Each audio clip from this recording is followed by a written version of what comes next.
दोस्तों power star Pawan Singh ji Asansol से चुनाव नहीं लड़ेंगे। उन्होंने इनकार कर दिया, मना कर दिया। क्यों कर दिया, इसका रीजन ही बताने आप सबके पास आए हैं। सबसे पहले तो बहुत स्वागत है हमारे चैनल में। मैं आपका भाई शुभम सिंह।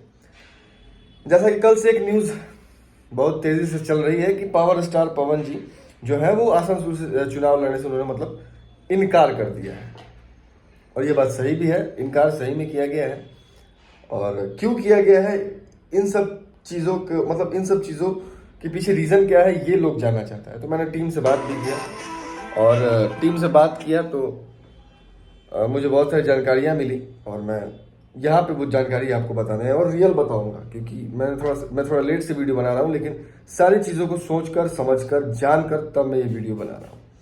देखिए, अभी मुझे पता चला कि पवन जी का मीटिंग भी हुआ है। राष्ट्रीय अध्यक्ष जो हैं जेपी नड्डा जी, उनसे मीटिंग हुआ है और उनके सामने पवन जी ने अपनी सारी बातें रखी हैं।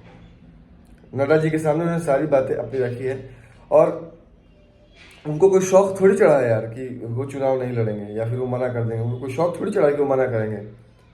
उनको तो चुनाव लड़ने का पूरा मन था, लेकिन उन्होंने उस चीज़ को पोस्ट किया या फिर मना किया तो उसके पीछे बहुत बड़ा रीज़न है और उन्होंने खुद के मन से नहीं किया है। चीज़ों को समझिए, बहुत सारी चीज़ें यार, क्या क्या बताऊँ। जो मीटिंग में बातें हुई वो तो मैं बता नहीं सकता क्योंकि वो मना है, लेकिन फिर भी बीजेपी ने आश्वासन दिया है पवन जी को। अब देखिए कहाँ से टिकट मिलता है, कहाँ से अब चुनाव लड़ेंगे। आसनसोल से तो हम नहीं लड़ेंगे क्योंकि मना हो गया है। उन्होंने खुद मना कर दिया और खुद के मर्जी से मना नहीं किया है। कुछ बातें हैं, कुछ रीज़न है जिसकी वजह से उन्होंने मना किया है।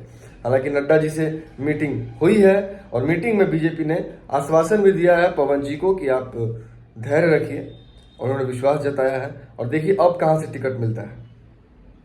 लेकिन एक चीज़ जान लीजिए कि पवन जी का जो फैसला है उस फैसले के साथ हम लोग भी खड़े रहेंगे। चाहे कहीं से टिकट मिले, कहीं से लड़ना हो चुनाव, हम लोग जाएंगे। पवन जी को फुल सपोर्ट हम लोग को करना है, तन मन धन हर जगह से, कि पवन सिंह क्योंकि हीरा आदमी है। और भी कुछ चीज़ें हैं, वहाँ पे टीएमसी का सरकार है, ममता दीदी का सरकार है। टीएमसी की सरकार ऐसा है क्या कहें, प्रधानमंत्री जी तक को उन्होंने घुसने से रोक लगा दिया था कि वेस्ट बंगाल में घुसने नहीं देंगे, ये वो पता नहीं क्या क्या। ये तो पवन जी हैं। मतलब पॉलिटिक्स में तो नरेंद्र मोदी बहुत ऊपर है ना जी। मोदी मतलब समझ रहे हैं नरेंद्र मोदी, मुझे बताने की जरूरत नहीं है मोदी जी क्या है।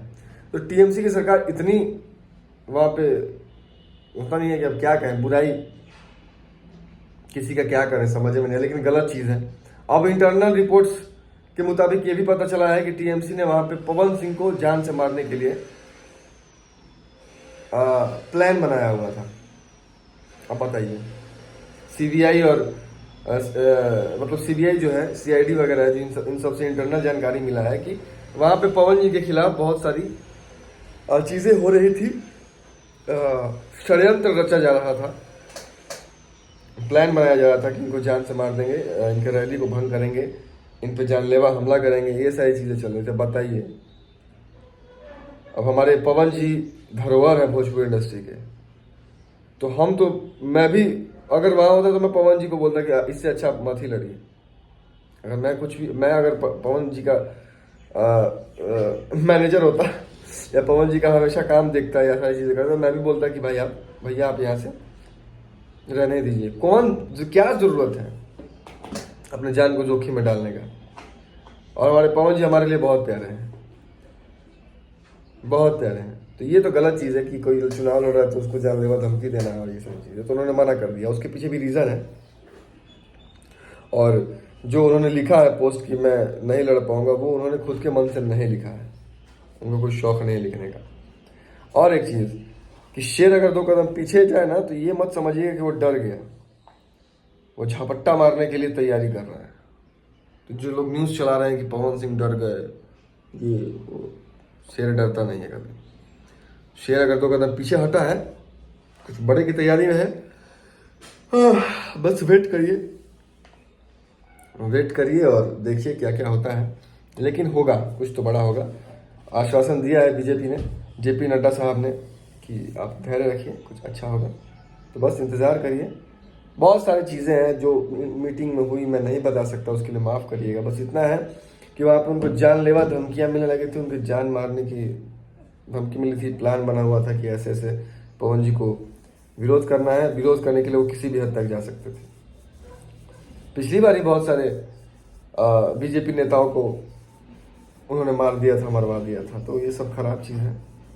अब देखिए क्या क्या होता है। मतलब एक वो पवन सिंह सबके नाक में दम कर देते हैं, क्योंकि वो अच्छे हैं, उनके अंदर अच्छाई है। और अच्छे लोगों से हमेशा परेशानी होती है। सत्य जो है ना हमेशा परेशान होता है, लेकिन पराजित नहीं हो सकता है। तो वेट करिए। नड्डा साहब से बात हुआ, मैंने बोला बार बार कि जो राष्ट्रीय अध्यक्ष है बीजेपी से, उनसे बातें हुई हैं, उन्होंने आश्वासन भी दिया है। बस इंतज़ार करिए, धैर्य रखिए, बाकी जो अपडेट होगा आप सबको बताया जाएगा। तब तक इतना ही। बहुत बहुत नमस्कार।